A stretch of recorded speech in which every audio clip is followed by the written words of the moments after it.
We have a seat waiting for you in the Delmarva Life audience. Come be a part of the fun.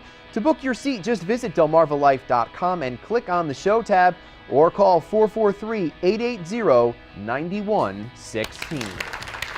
Well, we've been talking about the things we enjoy so much this time of year: great food, good drinks.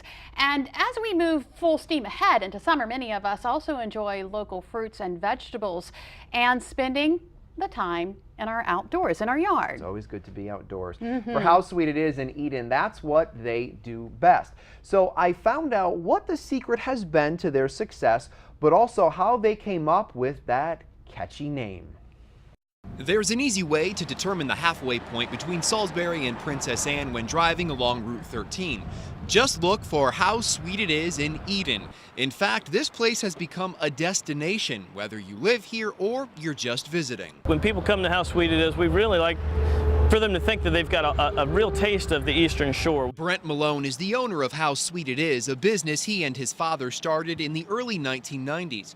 Back then, the operation was much smaller, with only 2 farm wagons parked side by side. My father had a history with, growing a little more produce than he needed, and so we set up a produce market just across the street.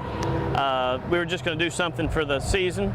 And we really got along well, and we did a good job and had a big following. We had good product, and it really went well for us. So we did it for about 4 consecutive years, and we lost the spot we were leasing. They put a convenience store there, so we had the opportunity to buy this farm directly in front of it, and we've been here since 1993. So how did they come up with the name How Sweet It Is? I guess our cornerstone was the type of corn that we sold. They went from selling Silver Queen corn, which was great, to this super sweet variety corn. The first corn of the super sweet variety was called How Sweet It Is, and that was kind of our namesake. And over the course of 20 years, the business has grown. We've got something for all seasons. We do, a big thing with vegetable plants. We've got, herbs.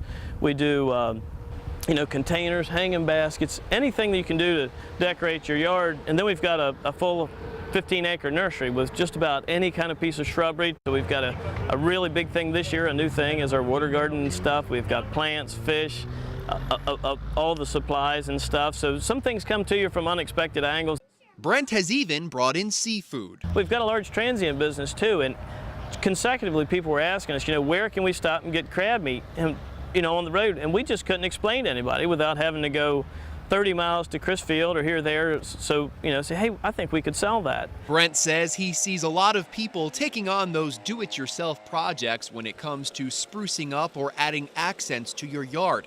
From statues, fountains, even decorative rocks. There's something for everybody. I mean, there's things from a gargoyle to a really ornate and elegant fountain, and there's something for every personality, and I think it just kind of makes a statement to complete your garden. Here on the shore, you can dig 1,000 feet and you just won't find a stone. We inventory over 800 pallets of stone, and we have stone from India, Belgium, Arizona, a lot from Pennsylvania, palletized stone to make fire pits, patios. Everybody's got an idea, and they come out here with their kids and their dog and spend the day and get ideas, and there's just a lot of things that you can do, and we try to have everything that we hear that people are looking for.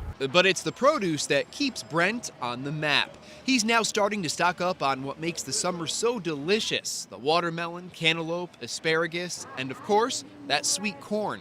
Brent says he sells local produce this time of year, and when local is not available, it comes from other parts of the country. People have a need for produce year-round, so when our produce expires here, we file it north into Lancaster, Pennsylvania. We buy good things from the Amish, and then by the time they expire, we start back in Florida. It's safe to say that every business wants to grow over time. How Sweet It Is has found a way to do that, but according to Brent, there's a reason why. We've been blessed with a lot of good employees and wonderful customers, and given us the opportunity to just keep growing. It's all been positive. Well, here's something else you may find interesting about How Sweet It Is. Brent says landscapers and contractors make up a good portion of his business. Now, because of this, he says he's able to maintain such a big inventory, which in turn allows him to sell things to customers at a cheaper price. And I have to add, come Christmas time, you can buy Christmas trees there, because I know we've bought. You get your Christmas tree there. Yeah, so very nice. Great place year round. And Brent had added that they only started being seasonal when they first started. Now year-round operation, so they've cool. certainly grown. Well, still ahead on Delmarva Life, we've all seen those beautiful family photos, but have you ever really thought about what it takes to get that perfect picture? Up next, from prices to poses, we lay it all out. And later, how many of you have struggled with figuring out what in the world you're going to wear? I struggled this morning. From your head to your heels, we're going to find out how you can dress to impress no matter what's in your closet. Delmarva Life, we'll be right back.